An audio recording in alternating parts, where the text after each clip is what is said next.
Okay, what I'd like to see for the future is that no one can be forced to do anything they don't want to do themselves. Anywhere, regardless of psychiatry or anywhere else, that an adult should be able to decide what is best for themselves. They should be able to get the information they need to know. Often information is hidden as well. The information they need to know to make an informed choice so that they can do what they think is best for themselves.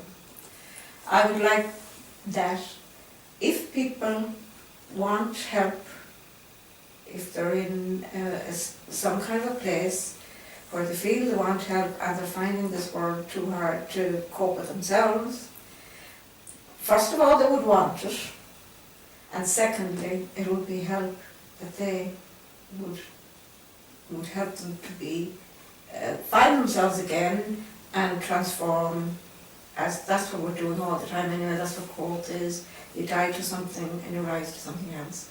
So that they would be able to go to safe places that are not clinical, definitely not hospitals, because hospitals are to do with physical things that you go to get a new hip or whatever, you go to get operations and different things. But this would not be to do with those kind of things at all. This is to do with feeling good yourself, that you can go out in this world and contribute and be a happier person. And in order to do that, you need to be understood. And in order to do that, a lot of the people that will understand you the best will be people who've been through that themselves and got out the other side themselves, rather than people who've never been there. You know, we always say about a priest who doesn't know very much about marriage, like, because he's never had children or whatever, and I think most people would agree with that.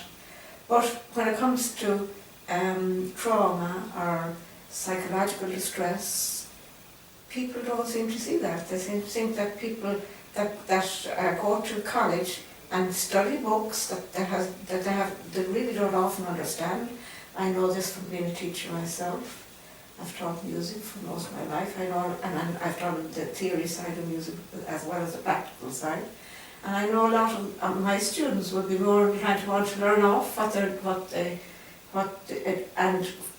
I call copy and paste something. You know, you can cog without having the stuff there. You can cog it in your mind and not really understand it. And I think they're the kind of people that get involved in medicine, that they don't really understand often what they're saying, and therefore how can they really help somebody? A person who might never go to university at all might understand it far better because they relate with the heart, the soul, and they know the person, and they love the person, and they want to help that person to find what they found. It's as simple as that, really. And then there's other things like having your basic needs. I mean, it's pretty hard to be happy in life if you don't have your basic needs. To have a place that you would call your home, a place to have good nutrition, you know, where you can eat food that's good for you, drink water that's clean, have mutual support, have friends that encourage you. Encouragement is one of the most beautiful aspects for healing. You know, if we encourage each other, we feel good. If you discourage one another and compete with each other, competing is one of the most negative things in the world. You know, it feels you have to be somebody else to be good.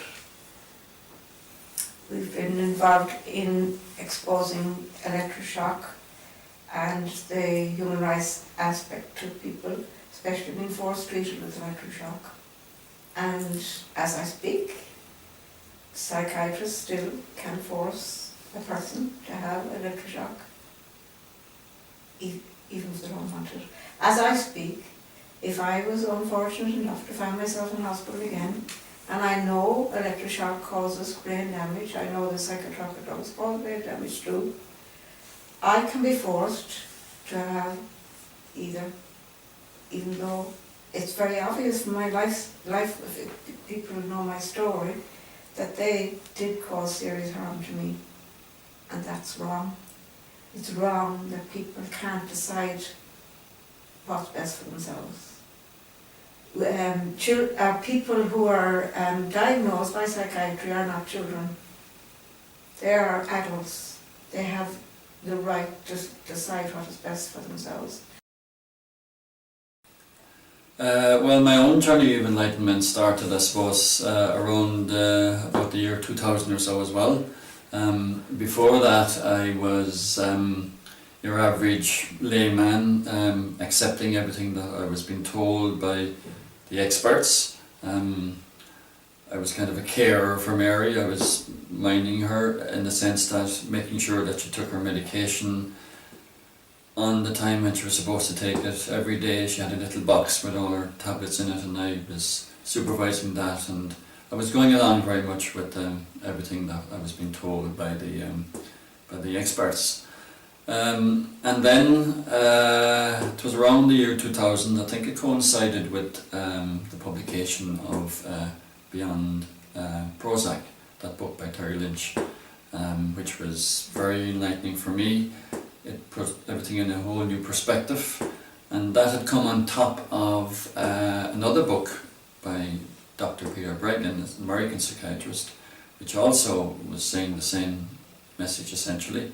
And both of those helped me very much to go along with what Mary herself had come to realise as well, that the medication she was on was doing her a lot of damage, and maybe she was better off seeing something in a completely different way altogether, which she then proceeded to do from that particular time on, you know. Dr. Terry Lynch has been very good. He's a lone voice in Ireland, unfortunately. He has spoken out a lot, he has written, but he has, for that he has been, I wouldn't know if you use the word blackballed or not, but he has certainly not got as many invitations to various conferences and so on as you would expect, I think, for a man of his knowledge.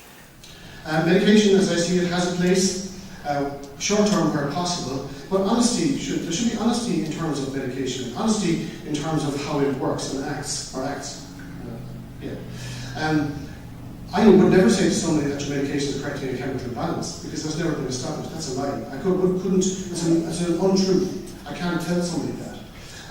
Similarly, I can't say that medication is treating an unidentified neurobiological disorder. Basically, what I can say for certain is that medication seems to change how people feel. The most common effects are that they tranquilize, sometimes it's stimulation, people experience numbness, so it changes how people feel. So I think telling people the truth is a human right too. Accurate empathy is an extremely important concept in all of this. It means a truly accurate understanding of people's story and experiences. And I think that's pretty rare. It's certainly rare within psychiatry and general practice. He still is ploughing away. I admire him tremendously. We've had him speaking at a number of Mind Freedom conferences. Our most recent one was our 10th anniversary conference here in Cork. He spoke at that, and he also spoke at a conference in Cork we had when we had Robert Whittaker, who was another influence in my own enlightenment as well. Well, at that stage I suppose that was only fairly recently, so I had kind of travelled along that road then. But Robert Whittaker came to Cork, I think it was about 3 years ago, and he's an American journalist who has written a book called Anatomy of an Epidemic, and he questions the whole overuse of medication and what it's causing in the rise of so-called mental illness in America as well today. And he's spoken all over the world now as well about it, and we were very fortunate to get him here in Cork as well. From 1987 forward, and 1987, by the way, is the year Prozac arrives in the market, so this is the beginning of the second generation era. But now we're going to look at the same metrics. From 1987 to 2007 in the United States, the number of people on disability rose to more than 4 million. So it tripled. And now our disability rate is around 1 in 75. So they were all the influences on me, and I suppose since then we became involved in Mind Freedom, and that's what we see ourselves as doing, essentially passing on the information that we have learned and I have learned to a wider public who would still be in a situation where I was myself, I'd say over 20 years ago, going along with the medical model system and believing all that they're being told, that the myths, as somebody refers to them, the myths of the chemical imbalance and these kind of things that you have to take. It's the same as taking insulin for diabetes. You have to be on your medication. Things which are completely unscientific and in fact myths. Myths is a very good word to describe them as well. So that's where I have now found myself, and we continue to campaign. We have conferences from time to time. We lobby politicians. We campaign on the basis of human rights. We campaign against forced electroshock. We campaign for alternatives, better alternatives, and there are there, but it's a very hard job to kind of get these taken on board by the powers that be, who seem to be very much in the grip of the medical model way of thinking, coming from the College of Psychiatry, and of course behind all of that there is the subtext of the influence of the pharmaceutical industry in Ireland as well, which obviously is a major industry, providing lots of jobs, and you would get the impression that the government would be very, very slow to kind of in any way be critical of the pharmaceutical industry and anything that the pharmaceutical industry would be involved in, and instead it's it's lauded and if you find yourself taking part in discussions on radio or in the media and so on as well, very often what you're saying is more than counterbalanced by the other side.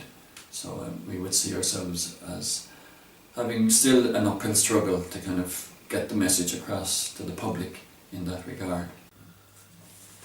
I became involved in this area arising out of my interest in human rights and civil rights,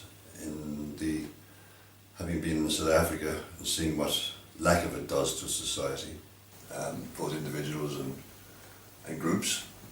So when I came back to Ireland, I joined the Irish Council of Civil Liberties and the Advocacy for Prisons, Irish Prison Reform Trust, and in Dublin when I was training to be a psychotherapist. When I came to Cork, I discovered a great crowd of people who were involved around advocating in mental health, and it was the Cork Advocacy Network, which championed the causes of people who were finding it very difficult to adjust to psychiatric system, which I knew very little about at the time.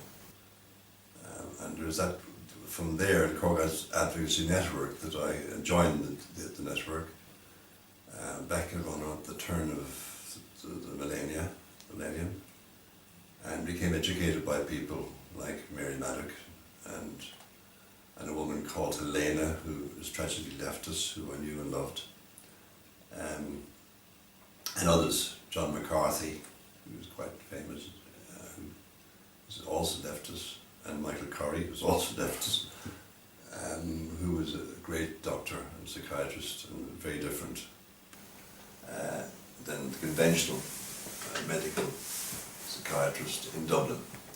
So that was my beginnings, and I ended up the chairman of the Cork Advocacy Network for a short time, a period when it was having a problem. I suppose Mary was the one person in the Cork Advocacy Network who had a really profound big picture of what was going on. John McCarthy and Mary were the two natural leaders of the Advocacy Network, I thought, in my opinion. But John was more of the action man, and Mary was more contemplative. She hadn't been a nun, she was more spiritual. And she had a greater emotional grasp of what was going on from a woman's perspective, and bearing in mind that it's mostly women who actually bear the brunt of the wrongdoings or the problems in psychiatry and in medicine generally. So it was she really that I realised was the leader, the natural leader, and I suppose I made a choice then to be support for her. She had a unique experience which she was prepared to publicise, and she had immense courage. Well, my experience with ECT started on the third day after childbirth. And Mary joins us in studio this morning. Mary, thanks for coming in. We got a glimpse there of your experience with the treatment or the therapy. Could you bring us back first of all as to why it was deemed necessary and why it was administered? Because prior to being in the hospital, I had got nitrous oxide, a gas was administered for pain relief. I had got a lot of it because my labour was very long, and I reacted to that gas, and then I was given more drugs in labour. Sparine was one of them. It is neuroleptic. On my records, allergic was written down, so obviously there was problems around it. And yes, all the reactions that I had afterwards, they were never taken into account. I was just sent to a psychiatric hospital, taken away from my baby.